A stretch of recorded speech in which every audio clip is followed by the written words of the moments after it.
Good afternoon to everybody. Are you there? I see your names. I don't see your camera. That's fine. Galea. Hello. Napolis. And Galea. So good afternoon. And we've seen yesterday what are the sort of the general principles of the Chicago Convention, the five so-called freedoms of the Chicago Convention, and which regulate air transport all around the world. Now we're going to see to what extent what has happened in the European Union, starting from the end of the 80s, beginning of the 90s, especially with the third package, has substantially changed this landscape and has gone well beyond what was the agreement in the Chicago Convention of 1944. So this is just to show that we start from international law and now we move into European Union law. Now, what I will be doing now is focusing on just let me wait a second, just let me do full screen. Okay, and slightly move this to the right. Okay, can you see the slides? Okay, so what do we see here? We see that there is this regulation 1008 of 2008, which consolidates the situation after the third package. Remember that we have these in very rapidly first, second, and third package from 1987 to 1992. And then in 2008, we have the whole system is somehow consolidated. But there is a significant change 10 years later, and we shall see it in Regulation 1139 of 2018. Just to point out, so keep in mind though the system by which until the third package, transport between member states was somehow regulated by the Chicago Convention.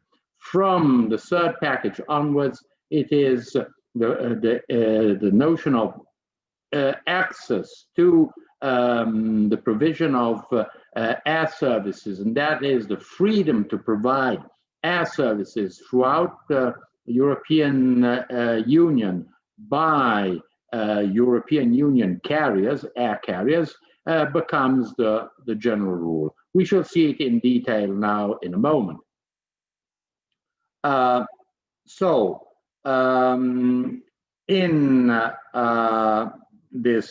We have this third package, these four regulations, 2407, 2408, 2409 of 1992, that is a third package. And then they are substantially recast and reorganized in this regulation 1008. Just to remind you, for those who have taken European law, European Union law, and to highlight it for those who have not taken the course, that the two main legal instruments in the European Union are the directive and the regulation. The directive gives general directions to member states, which then have to implement this directive in their own national system, and which the directive allows member states to do some modifications, make it more stringent, to change the kinds of sanctions and so on. It gives a certain amount of discretion to member states. So the directive is a broader framework for member states. Regulations instead do not have to be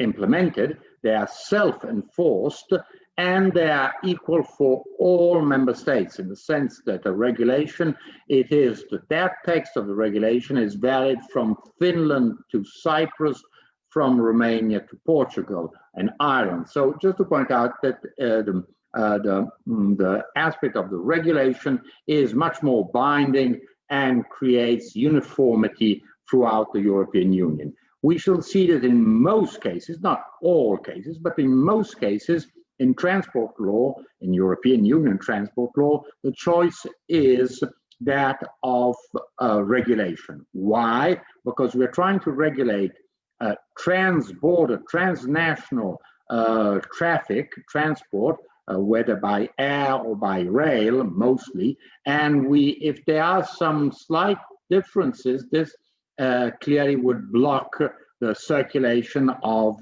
aircrafts or of trains or of other modes of transport. So the choice is, generally speaking, not always, generally speaking, a regulation. Just to point out why it is important to know that we have regulation. So what does Regulation 1008 of 2008 establish? Sorry, just 1 second.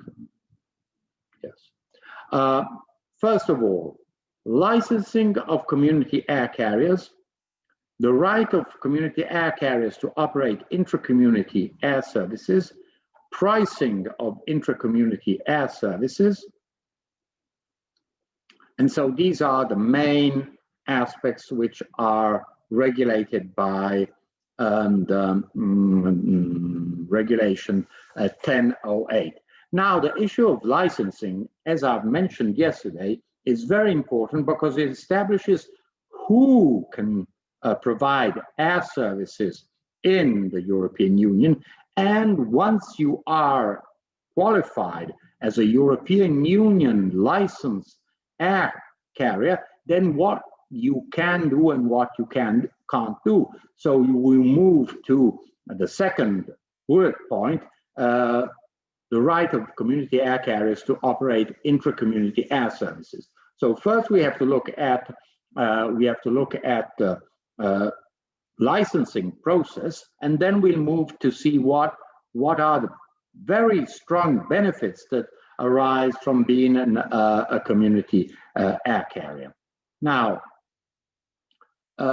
first of all, in order to license, to obtain a license for an air carrier, you must verify the financial situation, because obviously you can easily understand that financial situation of an air company has immediate consequences on safety of air, of the provision of those services.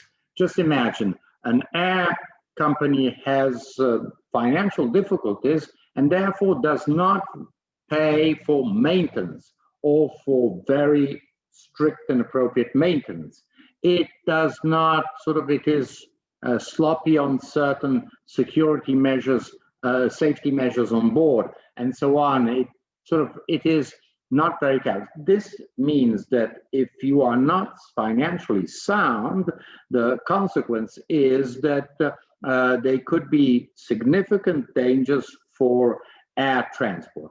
I mean, if there's financial difficulty for any other company, just think of an automobile producer, well, yes, clearly the cars might not be very safe, but immediately they will be blocked. If something is a defective product, you immediately block it. I mean, but if a plane crashes, it means hundreds of people that die. So the reasons of having financial situation of the air carrier under very strong scrutiny are very significant. Second element, and we shall see this in detail, the definition of what public service obligations may be imposed. Remember that in transport we have a business activity, but also we have a social activity, and often the social activity, as it is does not give sufficient profit, it doesn't. If provided, it would be provided at a loss. It is financed by the state or by public authorities in exchange of public service obligations. So again, this is very important because we see that many airlines provide public service obligations. And then the aspect that we shall analyze in detail in the last part, in the last module of the course, is the protection of passengers. And protection of passengers in their contractual relations with the air company, and therefore they must have information, access to all airfares and air rates irrespective of their place of residence and where travel agents are within the community. Now, hardly anybody uses travel agents, and we all go on the internet and buy it through a platform or directly with the air company. But just to point out that the information of passengers is extremely important.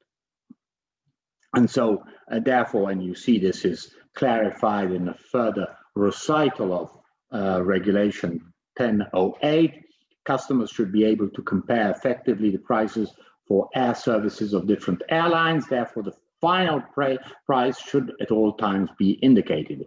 If you have been, before the lockdown, you have been taking a plane and booking buying your own ticket, you will have been seeing that each process, each step is where you have a fare, and then you decide whether you want to add extra luggage, if you want to add insurance, if you want to choose a special seat, and so on. You want to upgrade. And so each moment you see exactly, generally on the right-hand column, there's a column which indicates exactly how much you are going to finally spend. So this is something that is, again, information to passengers. But we shall see this in detail in the last module. Now, let's look at the notion of license. Remember, a license is a permit which is released to an individual or to a legal entity, in this case, a legal entity, allowing this individual or legal entity to conduct certain activities or certain certain businesses. I mean, just think of when we use license, look at very simple notion. Probably you all have driving license.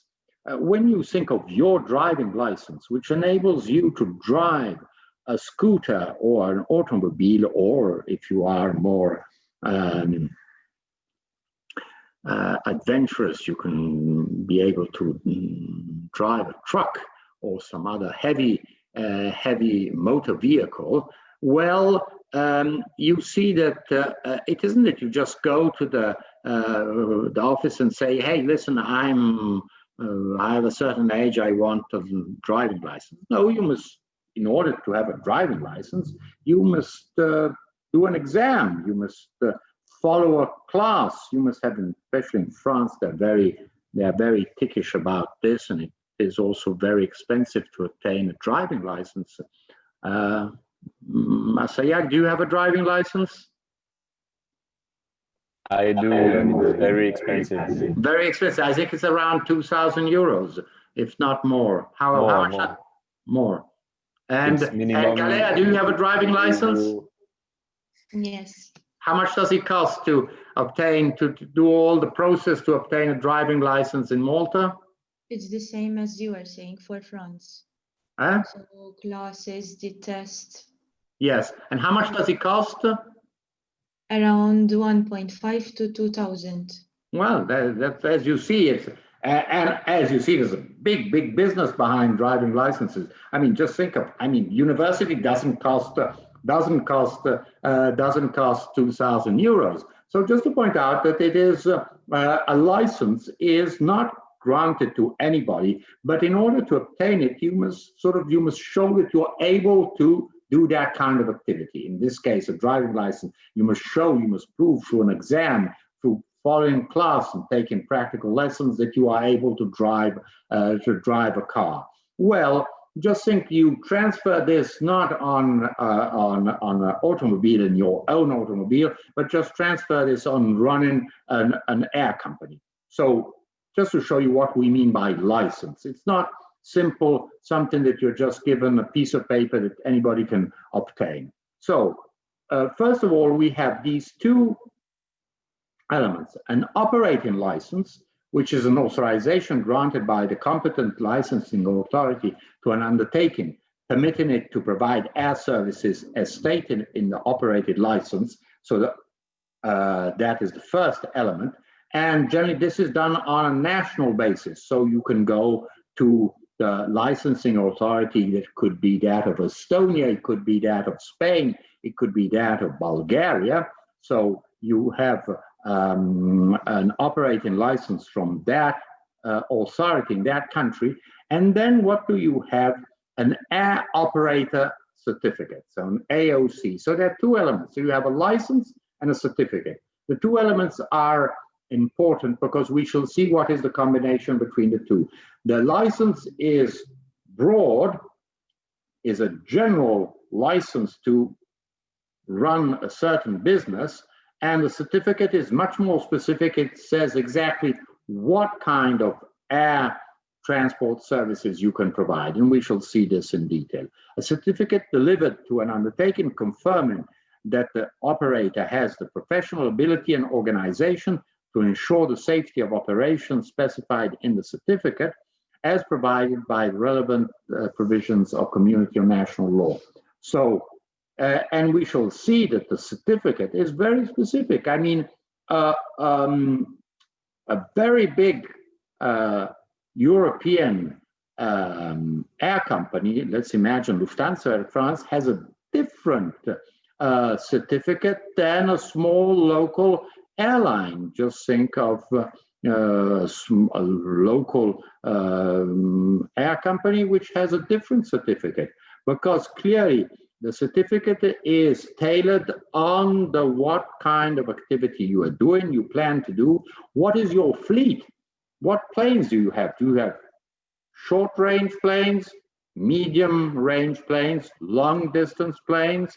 I mean, do you have jumbo 747, Boeing 777, or Airbuses 380? Well, you can do certain things. But if you have a small fleet, you can do only small things. So the certificate specifies very clearly what kind of activity you're doing. It's not sufficient that you have a license. You have a license, you need a license, and then the certificate says, well, this is exactly what you can do in what kind of air services you can provide. So this to show the difference between the license and the certificate. The two things go together, but they're not the same piece of paper. Traffic rights. Traffic right is the right to operate an air service between two community airports. Now we shall see it in very soon. Just please keep in mind that, well, I mean, when you have an automobile and you're a private automobile, well, you take your car and you go whatever time you want and you arrive whatever time you want. So, well, you say, well, that's my car and I'm traveling on my car. But let's take a bus service. Well, this bus service hypothetically could leave whenever it wants and arrive whenever it wants, depending on, on economic convenience and other conditions, but widely it's left more or less to those who are managing the bus service. Let's imagine it could be a chartered bus service or even a scheduled bus service. But when it comes to an air service, if you want to fly from Malta to Paris, you need traffic rights. This means that you need to be enabled by the Malta authorities and by the French authorities to fly exactly at a certain time from point A, Malta, to Paris. Because if you don't have that right, isn't it you say, hey, listen, you know, I'm going to leave this morning, sort of, I'm just to take off from Malta airport and directly to Paris. If Paris doesn't know exactly when you're going to land or you're supposed to land, well, we'll say, sorry very much, you can't land because the airport is congested. We have lots of other flights that have to land or take off and you can't land. So traffic rights are very, very important because without those traffic rights, you cannot fly because it is very clear that to leave an airport, obviously you're not going round above the airport, but you're going to a certain point destination. You need to have been somehow authorized by the final destination saying, yes, that's fine for me if you arrive, if your plane arrives at 10 o'clock in the morning or 8 o'clock in the evening. So just to point out that traffic, running sort of an air service is not so obvious. It requires a whole lot of levels of authorizations. You need a license, you need a certificate, and then you must have traffic right. Remember, we're talking of scheduled air services here. We're talking of, this is our interest, our schedule, that is services that are provided with a schedule of leaving a certain hour and estimated hour of arrival indicated. So it is a regular service which is provided throughout the year or during a certain season, and that is open to the public, so anybody can buy a ticket on their plane, provided obviously that person pays and is compliant with security measures, where it's open to the public. But if you don't have traffic rights, if you open, you are a new company and you open, you have a license, you have a certificate, but you don't have traffic rights, you can't do anything. You say, well, I would like to provide this service. Do you have traffic rights? If you don't have traffic rights, which must be granted, and we shall see how they are granted by the various airports which are involved, well, obviously you cannot provide that kind of service. So let's move to the police. Are you there? Have you? I don't see you. Yes. So no, sorry. Just as I didn't see the camera. Sorry. Just to know that you're there and sort of. Yeah, my connection is bad, so I switch off the camera. Okay. No, that's fine. I just to be sure that you're there. It's fine. Now. Yes, I'm here. Now, operating license. So first of all, you need a license. Article 3 of Regulation 1008 says, no undertaking established in a community shall be permitted to carry by air passengers, mail or cargo for remuneration and or hire unless it has been granted the appropriate operating license. An undertaking meeting the requirements shall be entitled to receive an operating license. So first element, you provide these services, passengers, mail, cargo, you need an operating license. Then you find some exceptions. Just think of, in this case, ultralight power-driven aircraft, local flights, drones, but these are exceptions. Let's look at the bulk of air transport. You need a license. Now, what is the requirements? Because obviously to obtain a license, you must have certain requirements.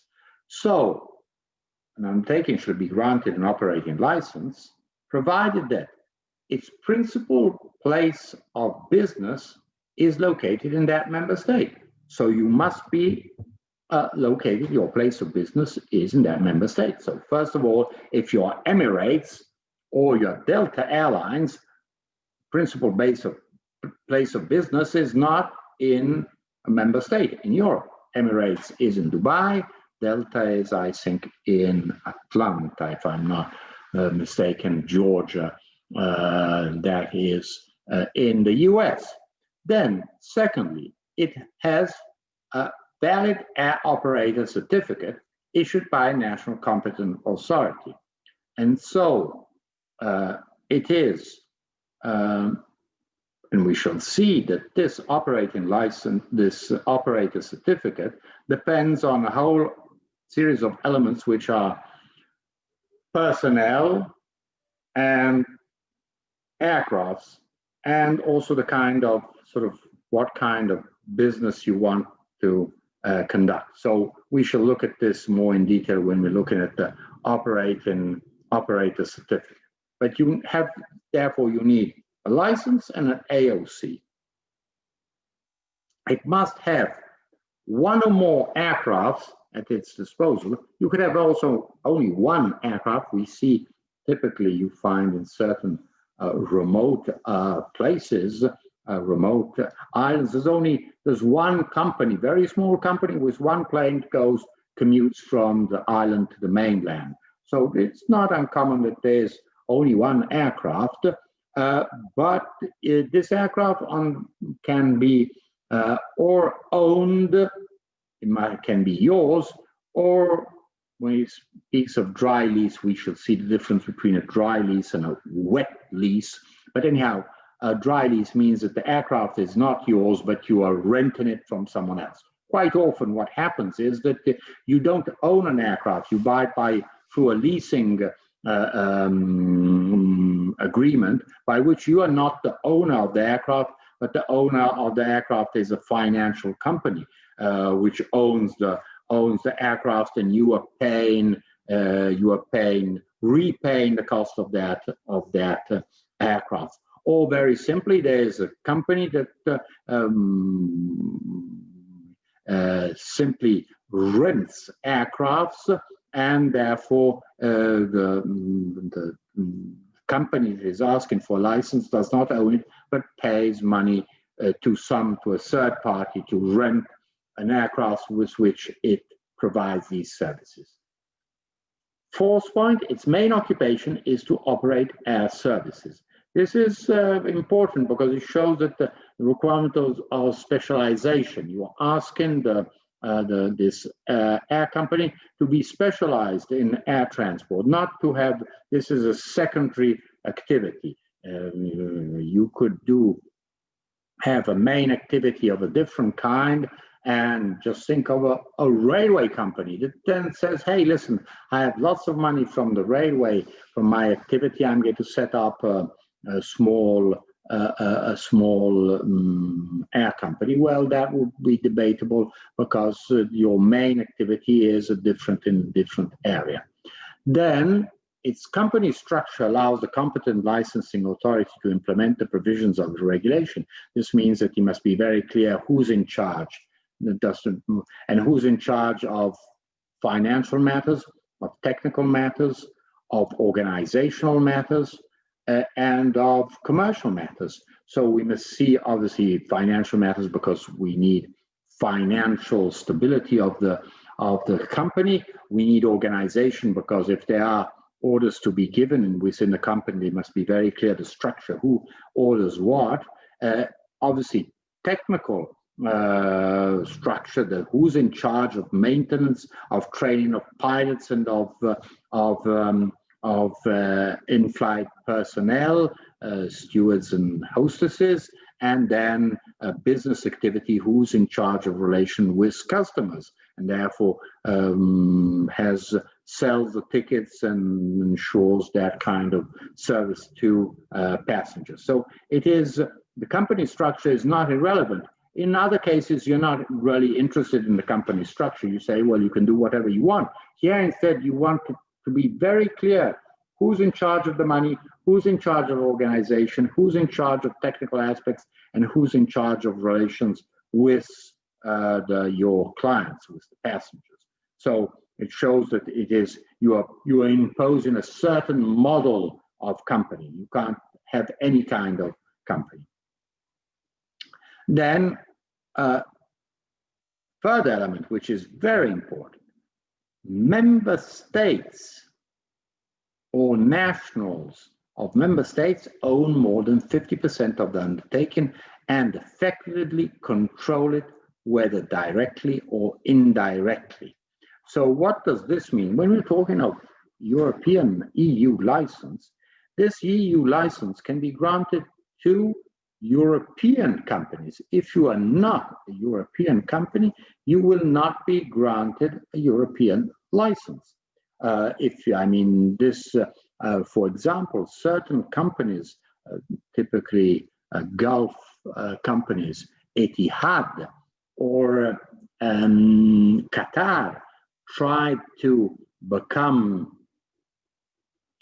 somehow to obtain a license, a European operating license, but they were told, sorry very much, you are not, if you control this company will not have a European license, or will lose its European license. So it is, if you think of it, it is some kind of protective mechanism towards European airlines. You are saying that only if you are a European airline substantially, that is, you are owned by European, the capital behind it are European capitals or European individuals, you can have this license. If you are a foreign entity, a foreign company, well, then you cannot obtain the operating license with all the benefits.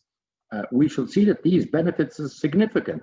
And these benefits, which are granted to European Union licensed air carriers, are not granted to other air carriers, except when there's an agreement with a third country. Obviously, if you do an agreement generally based on the principle of reciprocity, you can do this.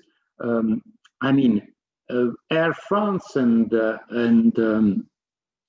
Lufthansa, just to mention two very big companies, when they go to the US, well, they can do follow-on cabotage.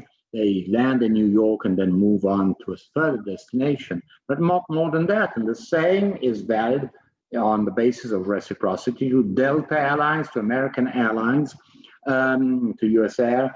Just to point out that it is, but they don't have, these American companies do not have the same privileges that European air carriers have. They can't, the Delta can say, I'm going to provide services between Malta and Frankfurt. No, you're not allowed to do that because clearly European companies are not allowed to provide services within the US and to fly. When you want to fly from Dallas to Chicago, you can't fly through with Air France, KLM, or Iberia. You can't do it because you are not allowed to provide domestic flights. So the principle of reciprocity and agreement with third countries. It meets financial conditions, therefore it must be financially viable. As soon as, and they must give information on their financial situation. As soon as there's something changes, well, this license might be suspended. Company might be told, sorry very much, you can't fly any longer. It complies with insurance, so clearly you need to be insured, and this is a way to protect passengers and third parties. And you need good repute. That is that those who are managing the companies, individuals, or those who are behind the company have a good repute. What is good repute? Well, obviously they haven't been bankrupt. Obviously they haven't mismanaged the company in previous times. They have not come up with serious violations of social security law, and therefore or incurred in very strong industrial disputes with workers' disputes. So you want to, good repute is something vague, but it means that substantially those who are in the managing the company or are behind the company must be people that in the past have not given financial, organizational, workers' rights problems or consumers' rights problems, because otherwise if there's no good repute, the license will not be granted or might be suspended or even revoked. Now, first of all, financial conditions. So just to point out why they're so important, these elements. The undertaking, when the undertaking asks for a license, it can meet at any time its actual and potential obligations for a period of 24 months from the start of operation. So you must have in availability of monies to be able to go start today, and even if there are no passengers, you must be able to maintain your activity for 2 years. So you must have very big capital behind. Then, second financial element, it can meet its fixed and operational cost incurred by operations according to its business plan. Clearly, if your business plan, when you ask for the license, say, oh, but I'm going to provide only flights from Sofia, Bulgaria to, let's imagine, Frankfurt, Germany, and I'm only going to do once a day, 5 days a week, excluding Saturdays and Sundays, flights from Sofia to Frankfurt and vice versa. Well, you have a business plan which is of a certain limited amount.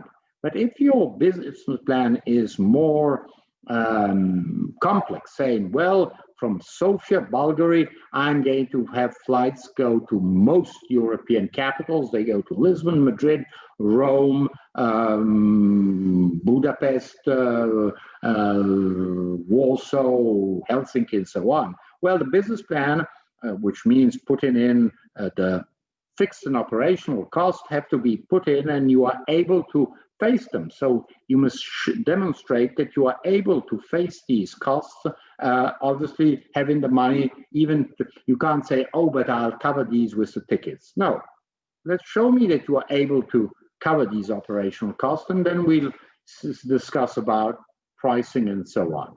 So as you see, each applicant should submit a business plan for at least first years of operation. So it means discouraging companies who just want to enter into the market and say, hey, listen, I'm going to try and do this, enter and see if it, and then if I go bust, doesn't matter. No, you must have a business plan for at least 3 years. So just to show you that these financial aspects are very stringent. They are somehow protect those who are already in the market, and somehow say if you want to enter the market, you must have a certain amount of qualifications from a financial point of view. Then the license will be valid as long as the community air carrier complies with the requirements of the regulation, and therefore what does this mean? If you do not comply, the license may be suspended or revoked, and so all these obligations. And then once you have a license, it isn't that once you have a license, you just put it in your pocket and say, more or less like our driving license, say, well, I have my driving license and that's it. No, if you have a operating license, you must start telling, if you have a new air service to a continental world region not previously served, or other substantial changes in the scale of its activity. Because clearly, as your financial resources and your business plan has been presented with referring to a certain range of activities, well, if there are substantial changes, you must explain what these changes are, especially if these changes are to a different continent or a world region and not previously served. Just imagine you decide to serve Moscow, which is a region which hasn't been served. It's Europe, but it's outside the European Union. I've been a carrier that has provided services only in the European Union. I've never gone outside the European Union, and now I'm going to Moscow and providing a regular service from, let's imagine, from Paris to Moscow. And so just to show that this changes significantly the kind of services you are providing, and obviously the requirements that you must have to provide these services. Quite a long distance, it takes several hours.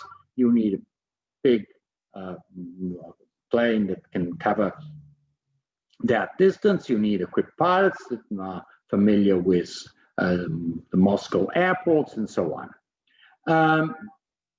Then obviously you must inform also in advance of any intended mergers or acquisitions. So when two companies want to merge, or two companies want to, or one company wants to buy another company, it must inform the authority which verifies what are the effects of this merger or acquisition on the license. Any change of ownership, so clearly this is in order to, because we must know that the owners are European individuals or companies, and further they are of good repute. So they are, first of all, change in ownership, but also single shareholding, which represents 10% or more of the total shareholding. So if more than 10% or more of the shares are transferred to someone, so someone enters in the capital of the company, well, you must inform local authority. And in these cases, as you see, a revised business plan may be requested by competent authorities. Say, hey, listen, show me that you are able to do this. And again, they must be audited accounts. Why? Because we want to be sure that the financial stability, the financial qualifications are maintained during its operations. So the company must provide regularly audited accounts, which certify these accounts, which are certified that the company is in good financial situation.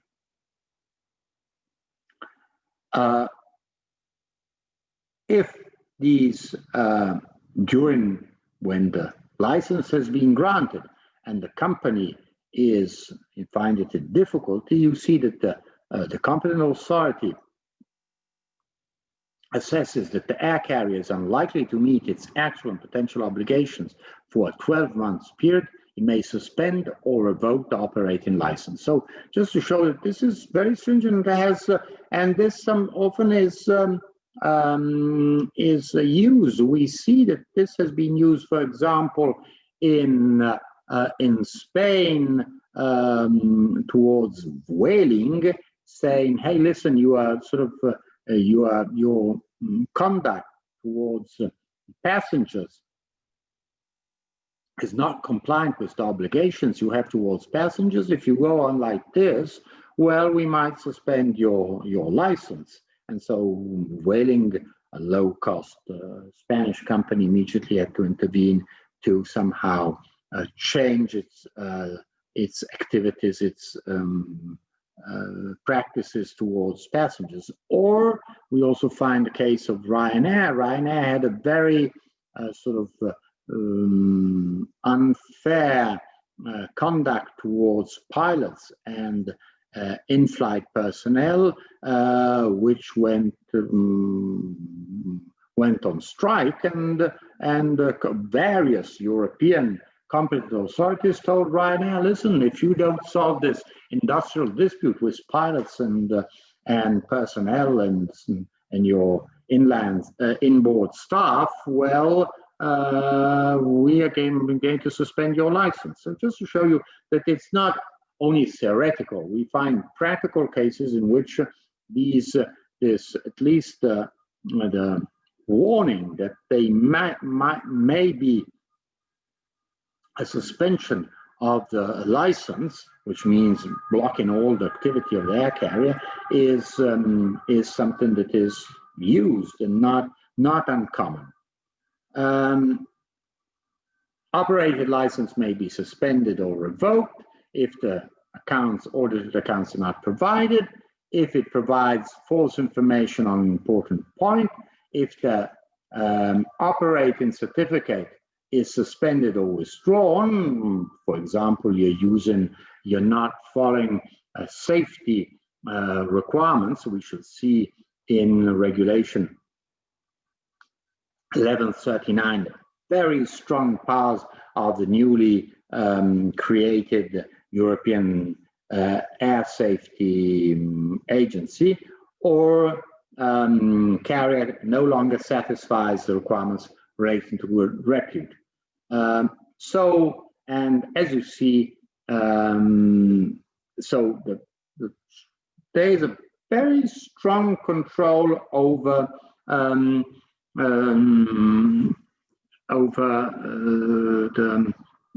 operating conditions. We shall see maybe further on. There's been recently issued a report by the investigating committee on the, I don't know if you've heard about the two Boeings that crashed, one in Indonesia, Lion Air, and the other in flying from Addis Ababa in Ethiopia to Nairobi in Kenya. It was Ethiopian Airlines, and these were new Boeings, which were sort of recently bought, and was a whole lot of that changed some features. They had not warned the pilots of the change of these features, and there was some defective part of these features which made these planes crash, notwithstanding all the efforts of very experienced pilots. The pilots did everything they could to somehow save their flight and the passengers, and instead it was quite impossible for them to do it. They were, between the two crashes, we had nearly 400 people that got killed. And the report shows that there is somehow there was not adequate control on not only on the production of this new aircraft, but on the training of pilots, on the information that was given to pilots, and so on. So this issue of, and this happened clearly, this was under the control of substantially the U.S. Federal Aviation Agency, and it showed that Federal Aviation Agency closed its eye and was very lenient towards Boeing, because Boeing obviously is the one of the biggest world producers, together with Airbus, and has very strong ties with the administration. And so just to point out that these kinds of controls are, the effectiveness of these controls are important, because if they are not conducted in a proper way, well, they can result in dramatic consequences, such as the two air accidents that I mentioned in Indonesia and between Ethiopia and Kenya. So just to show you that what is the sense of these controls? It's not only, we want to get bureaucratic system. No, what we're talking about is we want to protect safety. And with this recent modification of the system, with Directive 1139 of 2008, we see that there are specific requirements for code sharing agreements and lease agreements, and we shall see in a brief time what we mean by code sharing and lease agreements. Controls when the operating aircraft is registered in a third country.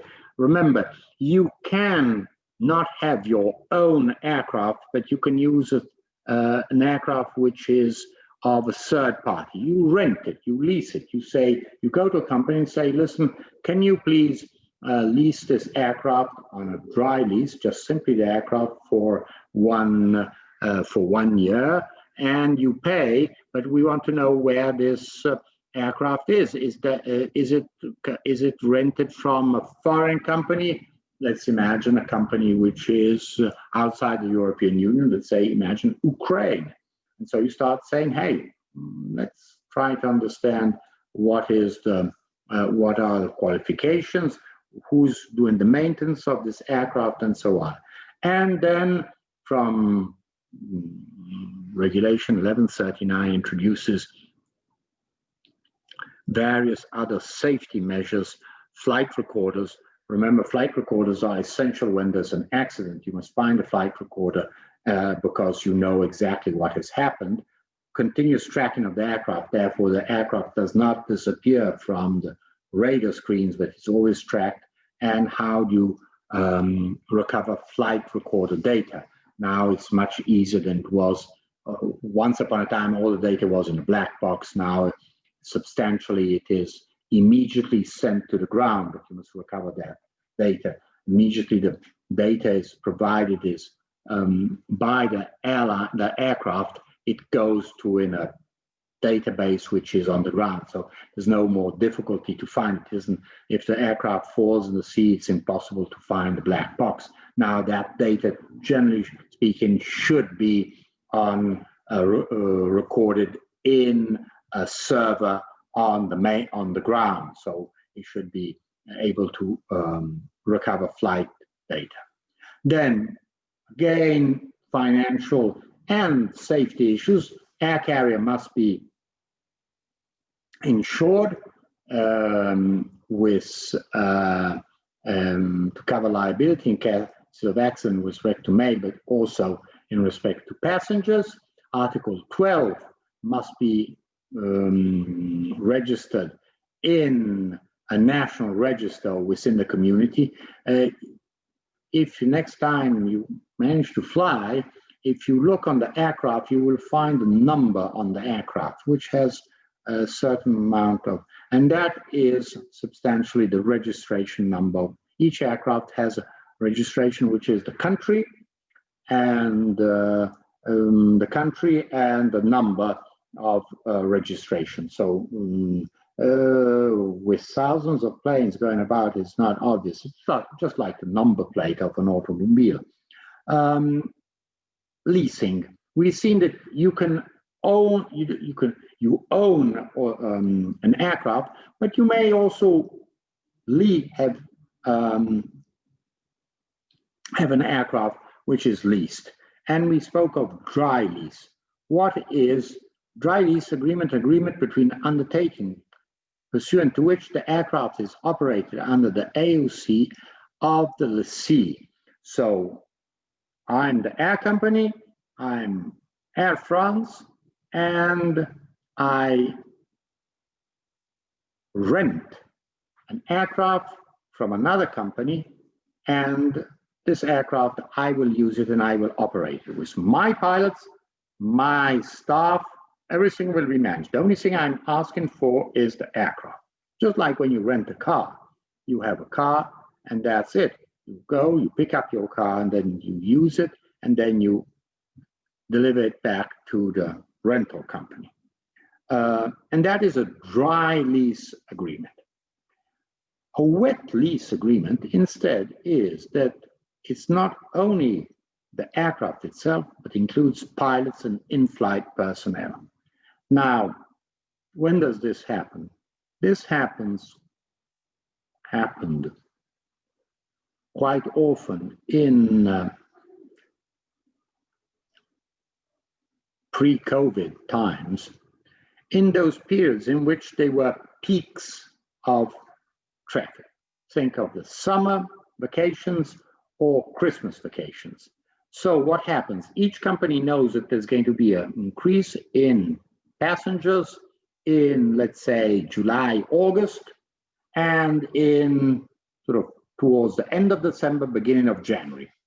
Now, clearly, the airline has organized its activity in such a way that he has the right amount of aircraft and the right amount of pilots. He knows that he has, let's imagine that he has, every day it has 100 routes, let's imagine, and therefore it has these 100 routes per day, and therefore has a certain amount. Let's imagine that each of the aircraft can do 4 routes per day, so it has 25 aircrafts, and it has some spare aircrafts in case one is not functioning, and for turnover when an aircraft is doing on maintenance. So let's imagine it has 30 aircraft, which are used in rotation, and has the pilots that are used in rotation, and obviously stewards and hostesses that are used in rotation. So the idea is 100 routes per day, and okay, that is the organization.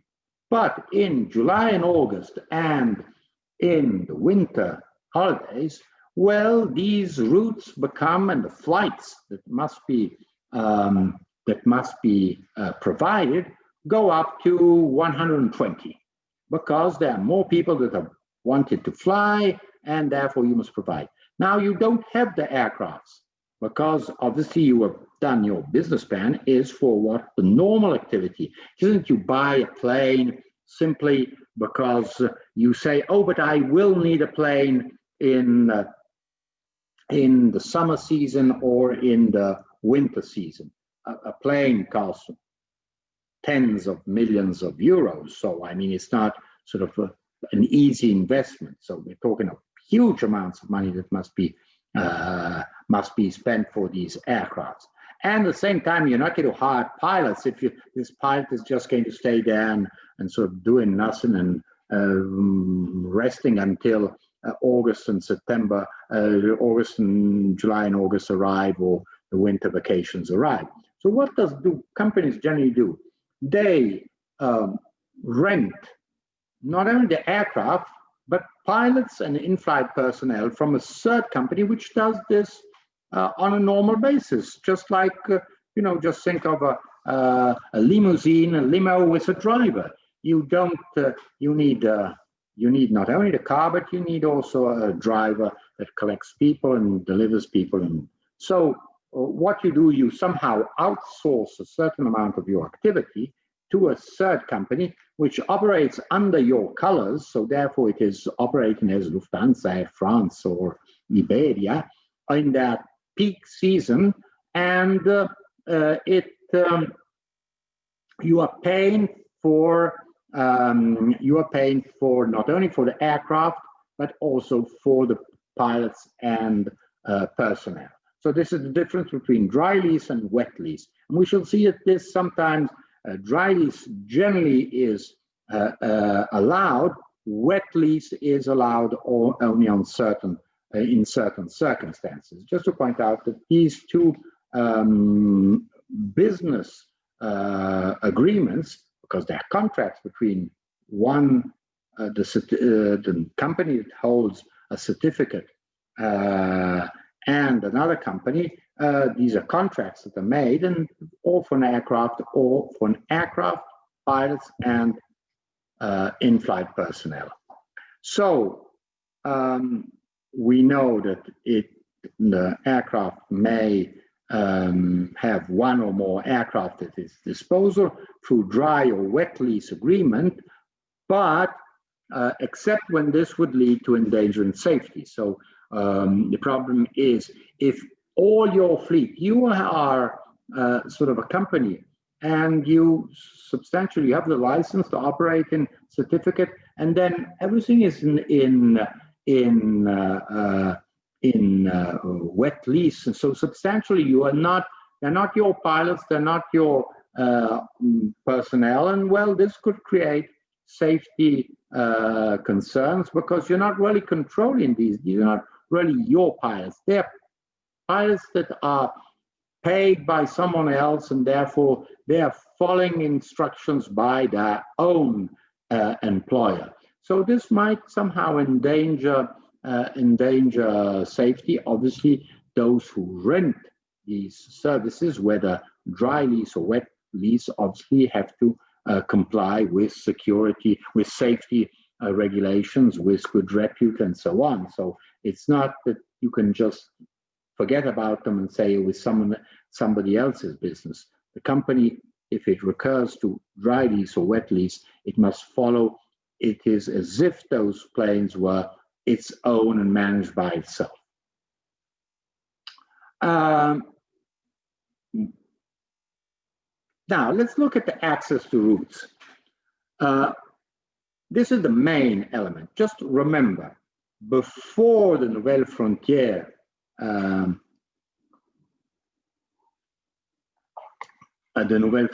agreement and decision, and the subsequent packages of the Commission,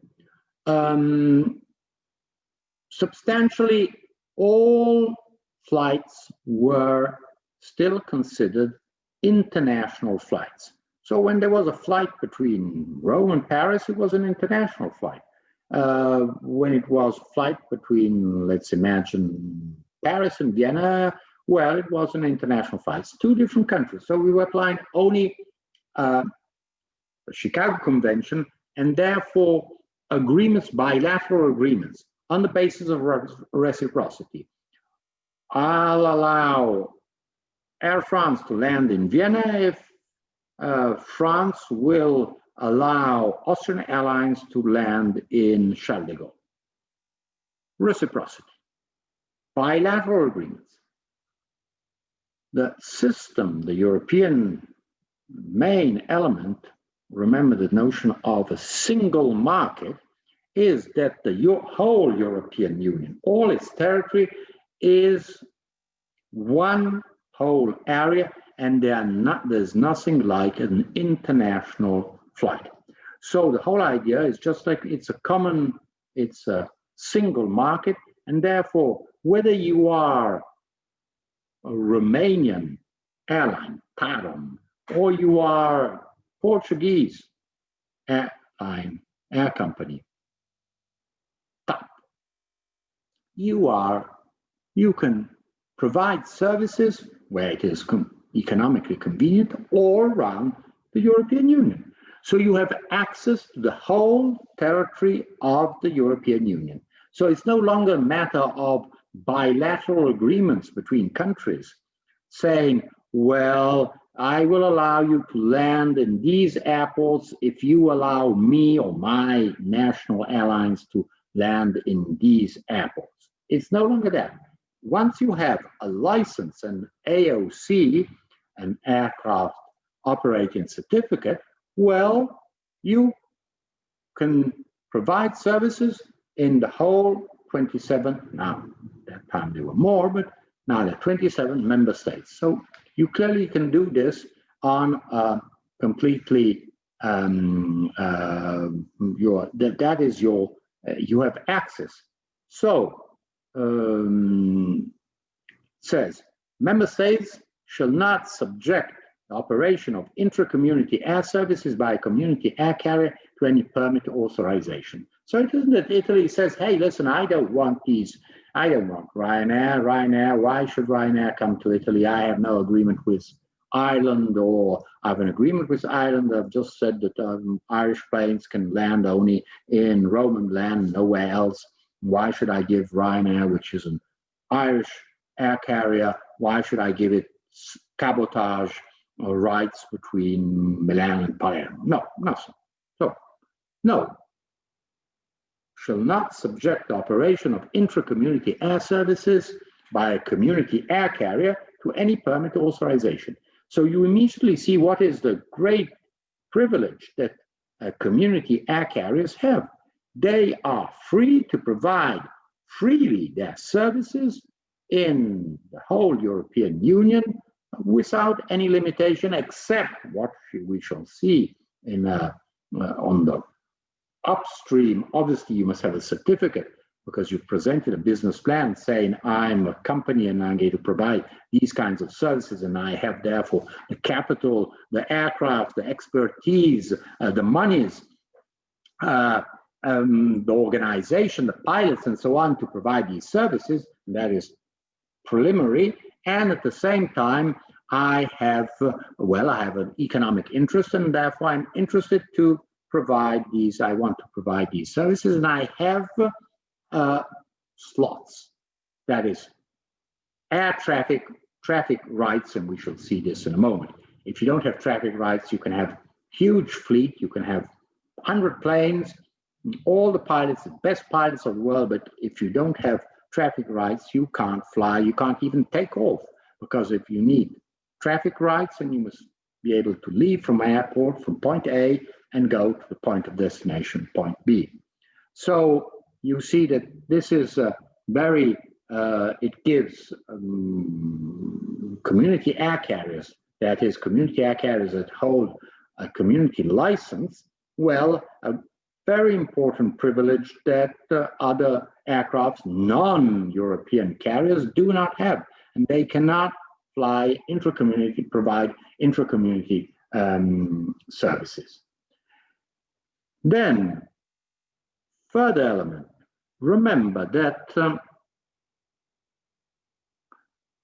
the Nouvelle Frontière decision was a decision on competition. And the issue was, if Nouvelle Frontière,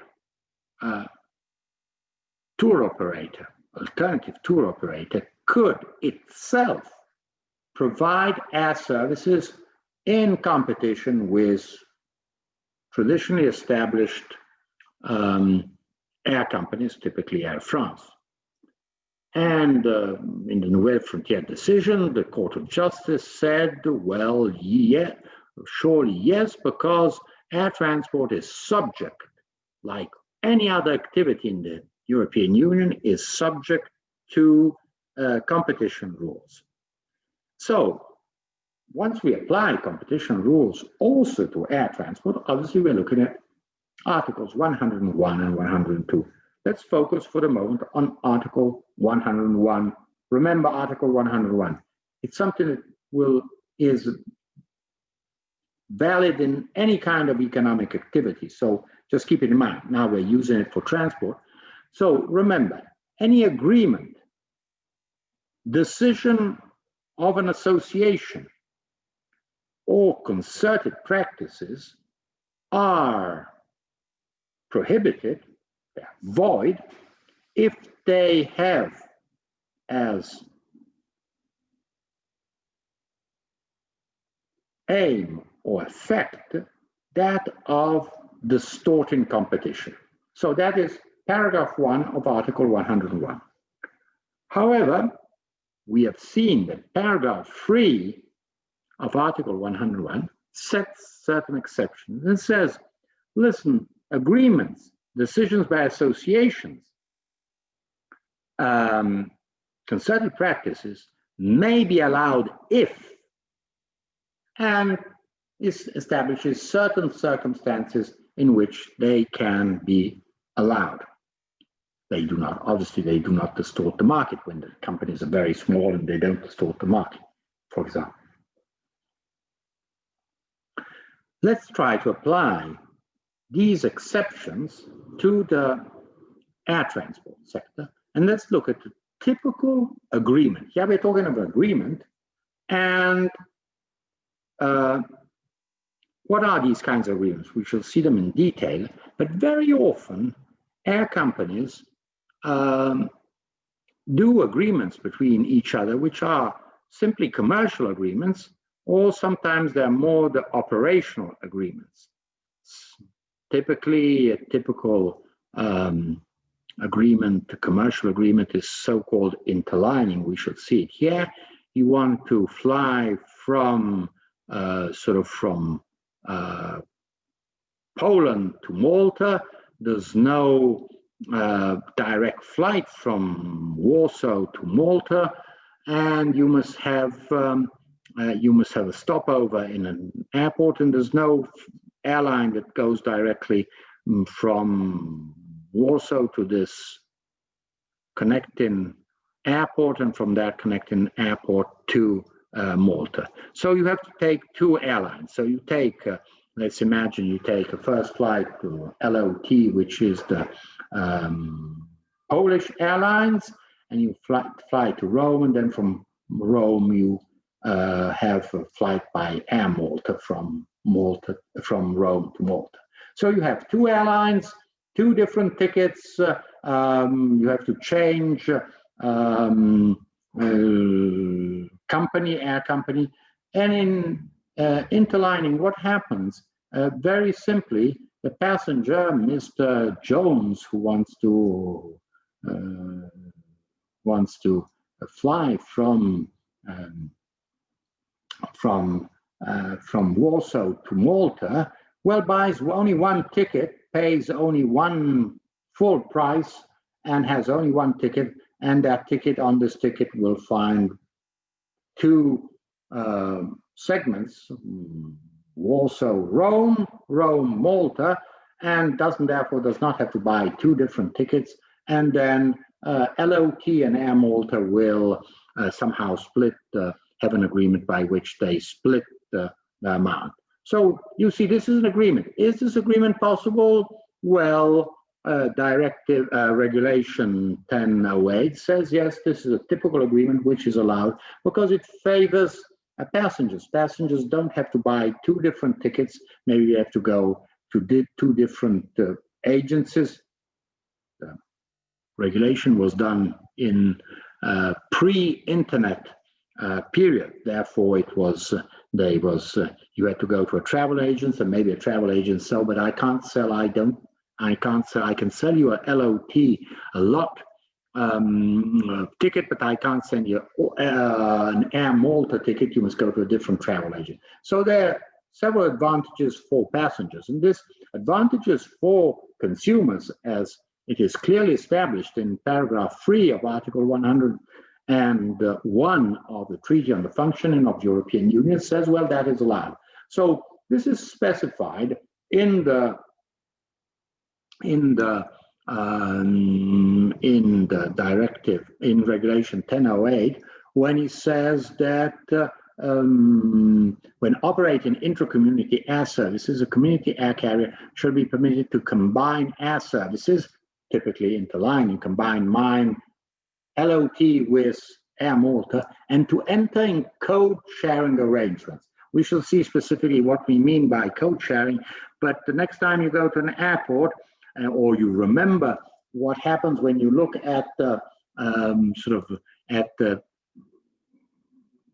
information on the flights, and say in a certain flight, and you see there's a revolving indication. So it indicates the flight for a certain destination, and then it indicates that flight is an AZ number, let's say 2139, and AF 727, and so on. So this is when there's code sharing. So when the flight is offered not only by the company that is providing actually the service, it could be Air France, it could be Alitalia, it could be Air Malta, it could be Lufthansa, but it is also other companies offering the same flight, which flies under different codes. So if this flight has been sold by Air France, the typical Rome-Paris,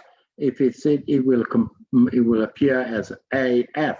If it has been sold by Alitalia, which is quite common because in the code sharing agreement between Alitalia and Air France, it will appear as AZ, which is the code for Alitalia. So just to point out, so these are typical agreements which are surely to the benefit of these two companies, but passengers have their fair share of advantage. Remember, this is what, if you remember, and I won't show it to you now because I would have to come out from the screen sharing and show you, go back to the slides on competition. But if you remember paragraph 3 of Article 101, it indicates very clearly that these agreements can be allowed if they increase the quality of the service, and they surely increase the quality of the services because more flights are offered to passengers, and passengers obtain their fair share of a benefit. And this surely, when I have code sharing, it means that if I have this code sharing between Alitalia and Air France, this means that if Alitalia offers 4 flights a day from Rome to Paris, and Air France offers 4 flights a day from Paris to Rome, substantially means that on the whole, these two passengers can choose between 8 schedule combinations. They can decide, they have much more choice in when they are leaving and when they're returning. And so this is a great advantage for passengers in knowing that they can choose, they can leave very early in the morning or very late at night or immediately in the first afternoon. They have a vast choice in their schedule. So there is a great advantage in for passengers. So these principles, as you see, this is an exception to to agreements, and this means that they're not against competition, and clearly, and Article 15 adds any restrictions on the freedom of community air carriers to operate intra-community air services arising from bilateral agreements between member states are superseded. So just remember that until 1987, they were bilateral agreements between all European countries. Since the substantially the third package, all these bilateral agreements are wiped away, and there's complete freedom to provide for a community air carrier to provide services, all services on any route in the European Union. So you see that this is a very important. It enters the regulation 1008 enters also in the field of competition law and establishes certain exceptions, specific exceptions to what might appear to be agreements that are in violation of Article 101. We've seen this. Now, let's go on to a further aspect, which is that of public service obligations. We've seen this in preliminary, and we've sort of kept it in rather vague notions, saying that most network industries, transport, energy, telecommunications, have one part of services which is typically business and profit making, and other parts of their activity which is somehow of a social nature, and they must provide this service irrelevant of what the profit may be. Just think of electricity. What is the profit in bringing electricity to a very small village in the mountains where maybe during the winter there are more than 20 or 30 people living there, and obviously you must sort of ensure that the electricity is there all the time, all the winter, every day, 24 hours a day. You must repair if there's any breakdown and so on. From a strictly economic point of view, one would say there's no profit. Why should I serve that village? I'm just not going to provide energy, electricity to that village. Answer is saying no, sorry very much, you must provide, because those people who live there in that village must have access to the general power lines, and therefore must be able to have electricity all day long, especially during the winter, and at an affordable price. And the same for telecommunication. Just think of the telephone, the internet line, reaching that very distant and mountainous village.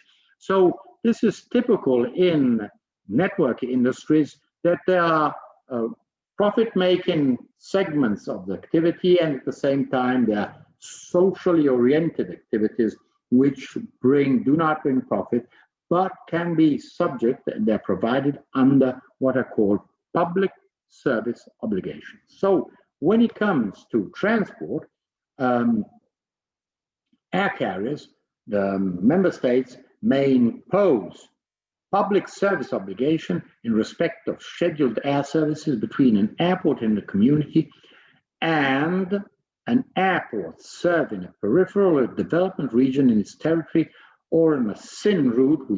I'll explain to you what we mean by a SIN route, to any airport on its territory, any such route being considered vital for the economic and social development of the region which the airport serves. Now, just let's think of islands sort of that are scarcely populated, or that sort of do not provide very much profit. Just think of for Corsica for France,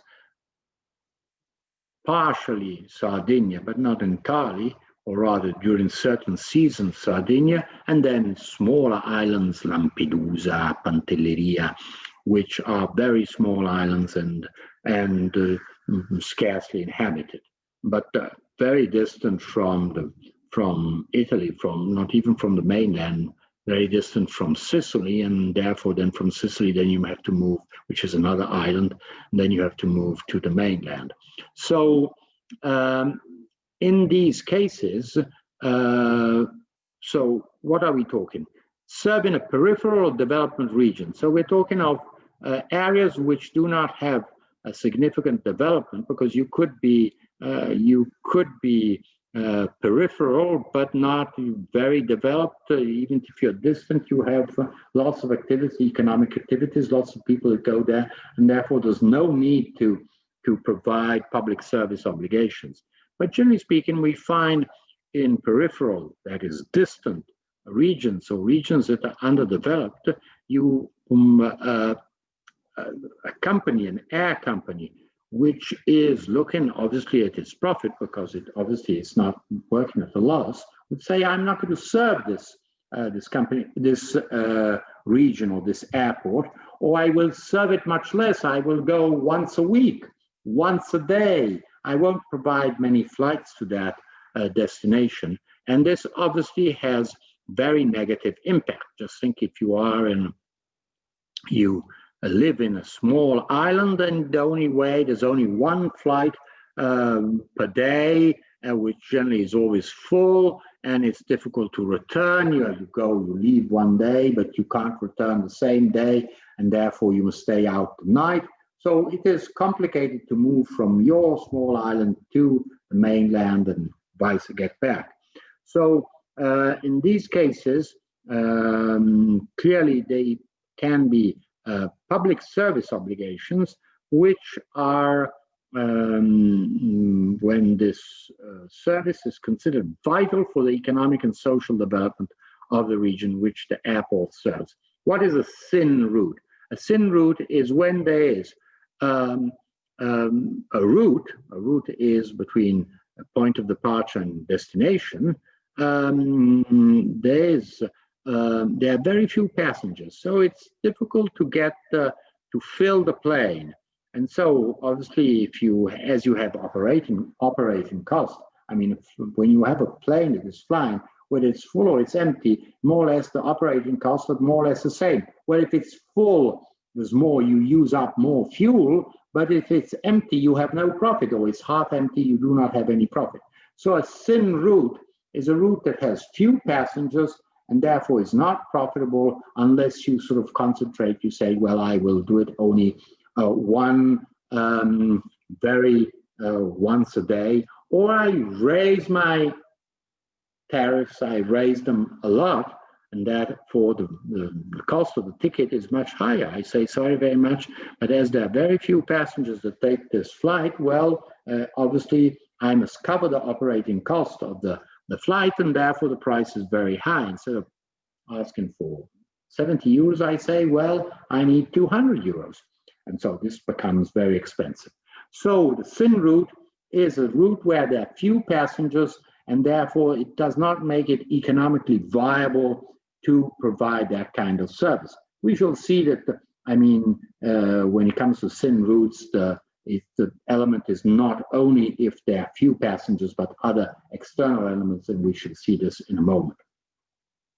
So in the PSO, in the public service obligations, which are imposed by the state or by generally local government, local authorities generally have interest in imposing public service obligations for remuneration, because there's a call for tender saying, I want to see who is willing to offer this service, and I will pay this service at a certain price. In these public service obligations shall be imposed only to extent necessary to ensure that the minimum provision of scheduled air services satisfying fixed standards of continuity, that is, that they must be continuous during the whole year. Regularity, therefore, it's not occasionally, there must be a schedule says leaving at this time, arriving at that time. Pricing, that is establishing what is the price, the maximum price that can be paid by the passengers, and minimum capacity. We shall use the term capacity a lot. What we mean by capacity, substantially the number of seats on a plane. There are planes that have capacity of 30 seats, small planes, and other planes which have, 200 seats, 200 or even bigger planes, and jumbo jets or Airbus is 380, which can carry it up to 400 passengers. So capacity, when we're talking of capacity, we're talking of the amount of passengers that can be carried. So clearly, the operating costs of a small aircraft are much lower, but surely that means that if there are many people who would like to take that flight, they might be left on ground because they cannot take the flight because the flight is full. Let's imagine there's a flight with only 30 seats, and clearly this does not satisfy all the requests of people who want to travel from this distant island to the mainland. So you must establish also capacity, saying it must be an aircraft of at least, let's say, 50 seats, if not more. So just to point out that these elements, so continuity, regularity, pricing, and minimum capacity, which are set in the public service obligation. So the company that agrees, because the public service obligations are done on the basis of a contract between our air company and the state or the local authority, well, these are the essential this is the essential content of this public service obligation agreement, in which the obligation of the air company are of this nature, and the obligation of the state or the local authority is to pay money for the provision of that service. Then just consider this, because this becomes quite interesting, and we see this especially in Italy and France, where there is competition between different modes of transport. Typically, we have in Italy and France very strong competition between air services and rail services. In France, there's less competition because the two, both Air France and Société Nationale, which is the railway company, are owned by the state. So there's limited competition. And as a matter of fact, we shall see that there's a certain amount of intermodality. But in Italy, where the air company Alitalia is owned by private shareholders, now it's a very difficult situation. One doesn't understand if it will be held by the state. But let's imagine we have pre-COVID situation. There's a company which is run by private enterprise, and the main railway company, Trenitalia, which is held by the state. And so there's competition between these two modes of transport. So when the regulation says that in instances where other modes of transport cannot ensure an uninterrupted service with at least 2 daily frequencies, the member states may include in the public service obligation the requirement that any community air carrier intended to operate the route gives a guarantee that it will operate the route for a certain period. So you see, just imagine southern Italy, where there is the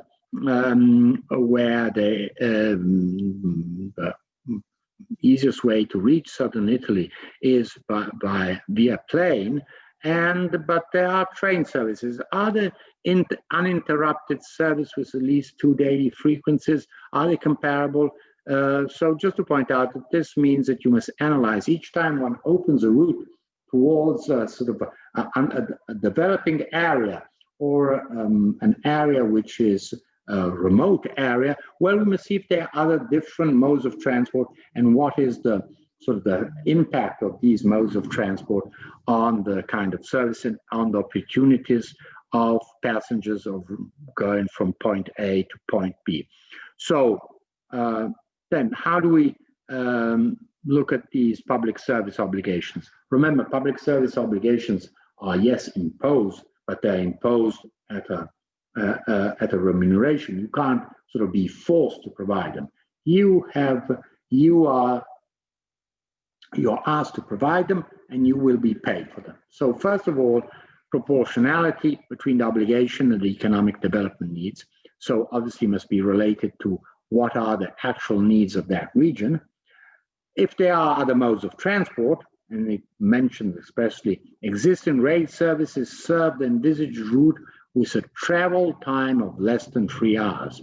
So just imagine Rome to Brindisi. Brindisi is a town in Puglia, southern Italy, at the southeastern Italy.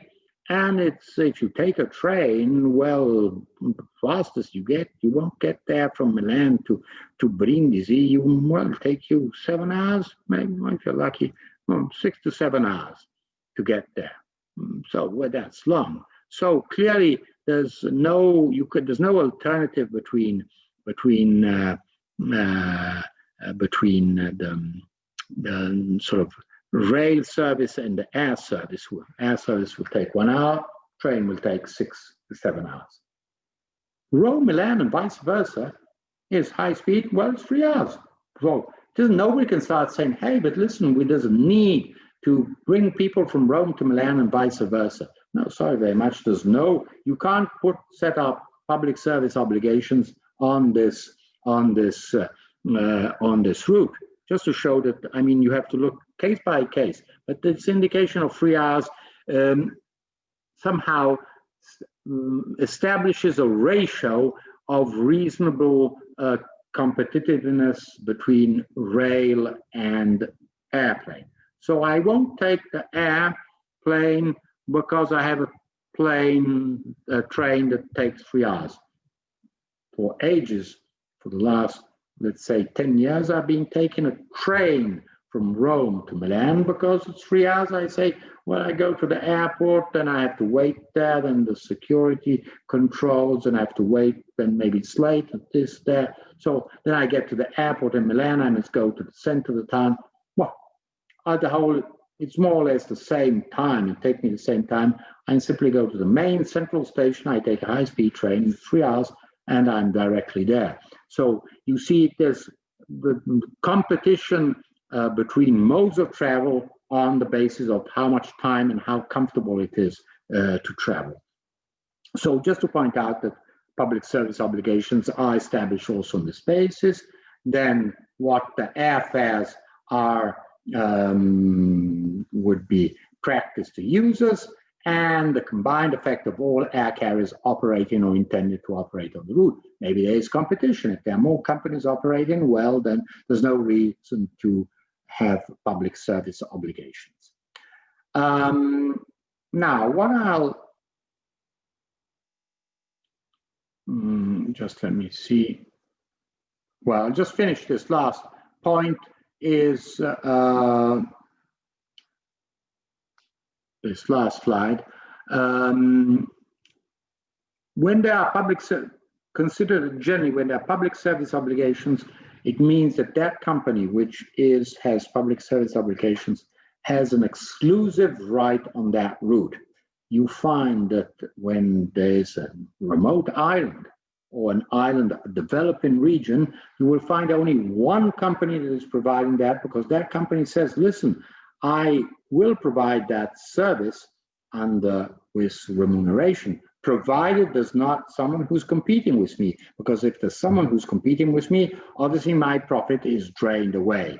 So this is a very significant element. Just remember, so just to show you the relationship between competition and state aid. In this case, state aid under the form of public service obligation wipes away competition, says, well, I will give you state aid to provide this essential social service from from the mainland to this remote island, but I will take away competition because otherwise it would be no substantial profit for the company providing this essential service. So just to show you again the relationship between state aid and competition. Now, a few further indications. First of all, indications for SAYAG for next week, for next Friday, for the case presentation. And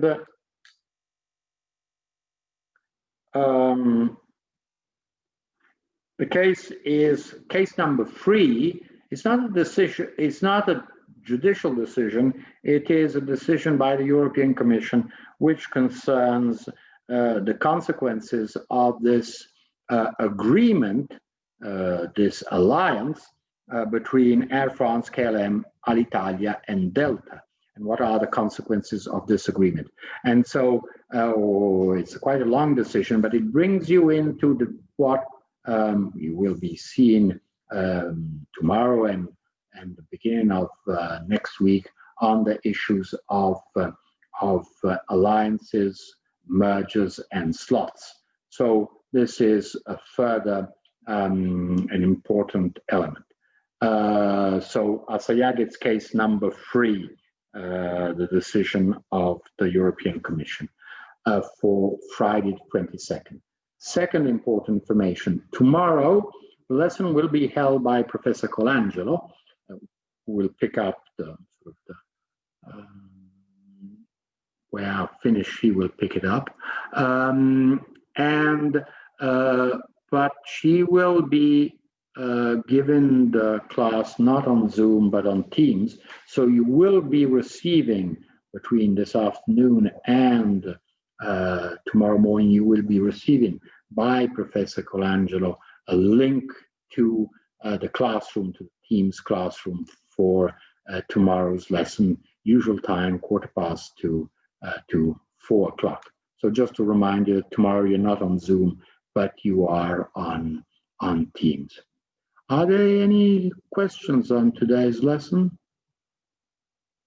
Asayag? Where can I find the case? You download the handbook. I have it already.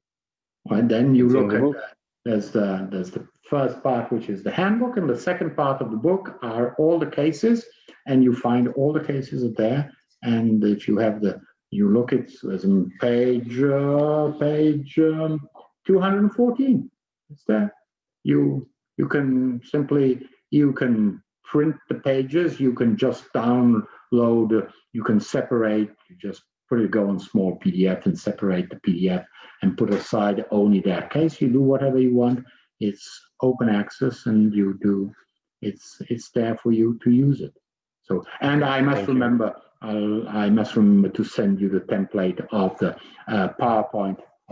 PowerPoint presentation, repeating again that if you choose a different template, it's fine for me, and I'm also interested to see the results, to see if you can. As a matter of fact, there's static PPTs like I'm using, but I'm past dependent. I learned doing PPTs years ago, and so I keep on doing it the same way.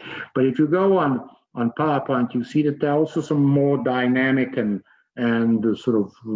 inventive presentations. And so I'm very happy to see your presentations and to learn from a technical point of view how to do better presentations, because it's also part of my job to give reasonably interesting and enticing presentations. But I'll send you the template, and you can adapt this to any kind of model, whether a program with this PPT or another model. Any questions for today's lesson? Police, are you there?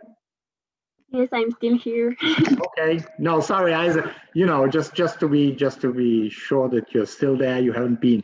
You're not lost in the web, and some monstrous spider has caught hold of you and dragged you away from the lesson. Okay, then we will be, tomorrow the lesson is with Professor Colangelo, who will be sending you the link for Teams, and instead on next Wednesday we'll resume again, and they will be the first presentation by a police on the Portuguese landing charges cases, and so at 12 o'clock on next Wednesday. Good afternoon to everybody. Bye. Thank you.